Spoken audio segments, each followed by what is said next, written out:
बच्चों, आज इस वीडियो में कक्षा 10वीं के अध्याय 7 निर्देशांक ज्यामिति के अंतर्गत प्रश्नावली 7.3 का प्रश्न क्रमांक 1 हम समझेंगे, जिसके अनुसार उस त्रिभुज का क्षेत्रफल ज्ञात करना है जिसके शीर्ष 2 3 ऋण 1 0 2 ऋण 4 हैं। तो हम क्रमशः इनको ABC बिंदु मान सकते हैं या PQR बिंदु भी मान सकते हैं। तो इस त्रिभुज का क्षेत्रफल ज्ञात करना है, जबकि ये हमें शीर्ष ज्ञात हैं।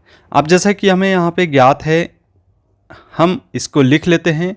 यहाँ x1 का मान हमें ज्ञात है, तो x1 का मान आप देख रहे हैं 2 है। y1 का मान हमारे पास 3 ज्ञात है। x2 का मान हमारे पास ऋण 1 ज्ञात है और y2 का मान 0 ज्ञात है। इसी प्रकार से x3 का मान 2 ज्ञात है और y3 का मान ऋण 4 हमें ज्ञात है। अब चलिए इसके अनुसार हम त्रिभुज ABC का क्षेत्रफल ज्ञात कर लेते हैं। अब जैसा कि हम देख रहे हैं यहाँ पे त्रिभुज ABC का क्षेत्रफल, यहाँ पे हम 1/2 x1 y2 माइनस y3 और धन x2 y3 माइनस y1 और धन x3 y1 माइनस y2 के रूप में लिख रहे हैं। क्रम से हम मान रखते हैं, तो यहाँ पे मान रखने पर पाते हैं 1/2।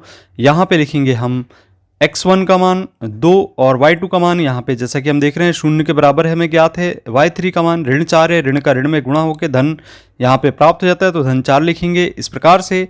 फिर इसके बाद बच्चों x2 का मान जैसा कि ऋण 1 हमें दिया गया है, तो यहाँ पे कोष्टक में लिख देते हैं ऋण 1 और y3 का मान जैसा कि ऋण 4 ज्ञात है और ऋण y1 का मान 3 हमें ज्ञात है। इसी प्रकार से x3 का मान चूंकि 2 ज्ञात है, तो यहाँ 2 लिख लेते हैं। y1 का मान हम देख रहे हैं 3 ज्ञात है और इस प्रकार y2 का मान 0 ज्ञात है। अब इसे हम सरल कर लेते हैं, तो 1/2 लिखेंगे और यहाँ पे 0 और 4 का योग करेंगे तो 4 प्राप्त हो जाता है। धन ऋण 1 इनका योग करते हैं तो ऋण 7 के बराबर हमें प्राप्त हो जाता है। और इसी प्रकार से यहाँ पे 3 में से 0 को घटाएंगे तो यहाँ पे हमें 3 प्राप्त हो जाता है। बच्चों, इस प्रकार से इसे हम आगे सरल कर लेते हैं, तो सरल करने पर हम पाते हैं यहाँ 1/2 2 चौ 8 लिखेंगे और इस प्रकार से ऋण 1 का ऋण 7 में गुणा होगा तो हमें धन 7 प्राप्त हो जाता है। और फिर हम यहाँ पर 2 का 3 में गुणा कर देते हैं तो 2 तिया 6 मिल जाता है। तो इस प्रकार हम देख रहे हैं कि यहाँ पे जोड़ने पर हमें इसके बाद अगली स्टेप मिलेगी 1/2 8 और 7 15 और 6 21। तो यहाँ पे हम लिख देते हैं 21 और इस प्रकार से यहाँ इसको लिखेंगे 21/2 वर्ग मात्रक। तो इस प्रकार से बच्चों इस त्रिभुज का क्षेत्रफल ज्ञात हो जाता है, जिसके निर्देशांक 2 3 ऋण 1 0 और 2 ऋण 4 हमें ज्ञात हों।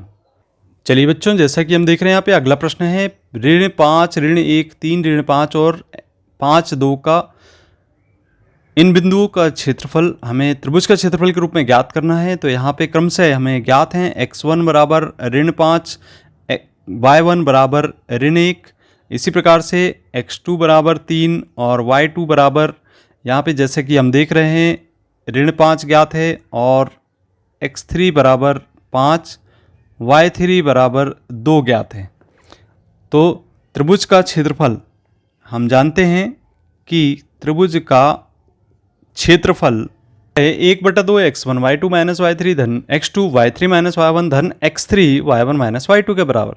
मान रखेंगे बच्चों यहाँ पे 1/2 x1 का मान यहाँ से रखेंगे ऋण 5 और फिर y2 का मान जैसा कि यहाँ पे ज्ञात है ऋण 5 के बराबर और इसी तरीके से y3 का मान 2 है और x2 का मान जैसा कि देख रहे हैं 3 है, y3 का मान यहाँ पर 2 है और y1 का मान यहाँ पे ऋण 1 है, ऋण का ऋण में गुणा होकर धन 1 प्राप्त हो जाता है। और इसी तरीके से x3 का मान यहाँ पे 5 के बराबर प्राप्त है। y1 का मान जैसा कि हम देख रहे हैं ऋण 1 के बराबर है और यहाँ पे ऋण y2 का मान जैसा कि ऋण 5 है, ऋण का ऋण में गुणा होगा तो धन 5 के बराबर हमें प्राप्त होता है।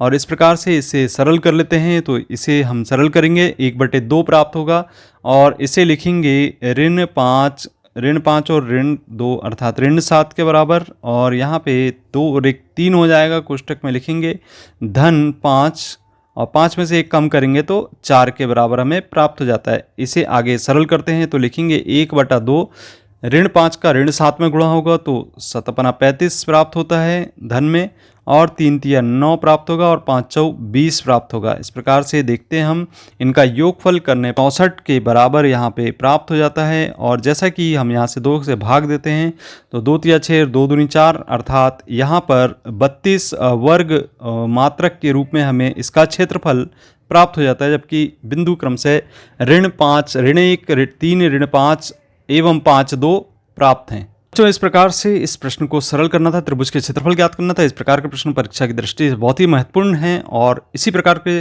प्रश्नों के हल देखने के लिए चैनल को जरूर सब्सक्राइब करें। मिलते हैं अगली वीडियो में। धन्यवाद।